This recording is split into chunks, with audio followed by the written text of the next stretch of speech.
If someone says, okay, I'm interested in doing some legitimate dedicated exercise, then how do you explain to them a simple way of kind of differentiating between meditation style exercise and something that is actually benefiting their cognition? Is it their heart rate, or is it sweat, or is it whether they can talk to someone? What are the kind of things you would talk to them about? We simplify it as much as we can. We don't talk about VO2 max or calculation of your heart rate and calculation of your BMI. Things like that don't really work, especially when you have such short period of time and motivate people to exercise. We basically tell them, I say, you have to break a sweat and you shouldn't be able to finish a sentence without taking a deep breath. That's good exercise for you. So if you're able to do that, and if you feel that way, just know that your body is getting flushed with growth factors and your brain is getting a lot of oxygen and you're in that zone. So see if you can maintain that for about at least 20 minutes a day, at least 3 or 4 times a week. That's basically my way of saying. What do you say, Dean? No, same thing. I've heard you say it and I loved what you said, so I stole your line. So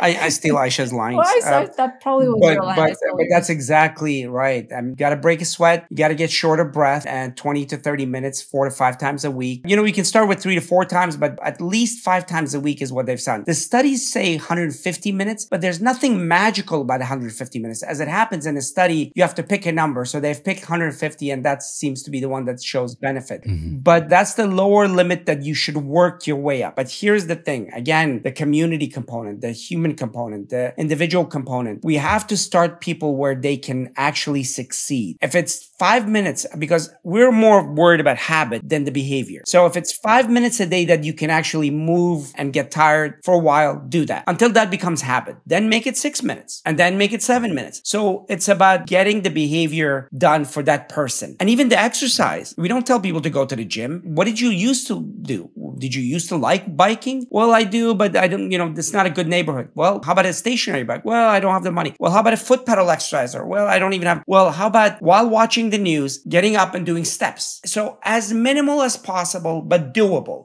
And then checking it off. That's where the dopamine comes up, where you check the activity off. That means that you actually did it. You have a sense of success. You have a measure of success. So that's the key elements are breaking a sweat, feeling short of breath, but more importantly, being able to do that thing repeatedly. That's the key. And how do you think about the kind of different modalities, I guess, of exercise? Like we've spoken about aerobic, we spoke about anaerobic, we spoke about resistance training. So when you say, try and 3 to 5 times a week, you've got 20 minutes, that's kind of a goal. It's not going to be where everyone starts, but it would be great to get there. How do you think about the different kinds of exercise within or across that week? Is that something that you would speak to people about? What we were talking about there was aerobic, or the kind of exercise that gets you short of breath, the running, the biking, the swimming, whatever that might be, or stepping in place. The weight bearing exercises, weight training exercises is separate. You start that 3 to 4 times a week and increase it. And we focus on legs quite a bit. Leg strength is incredibly important. It's profoundly important. Number one reason for head traumas, falls.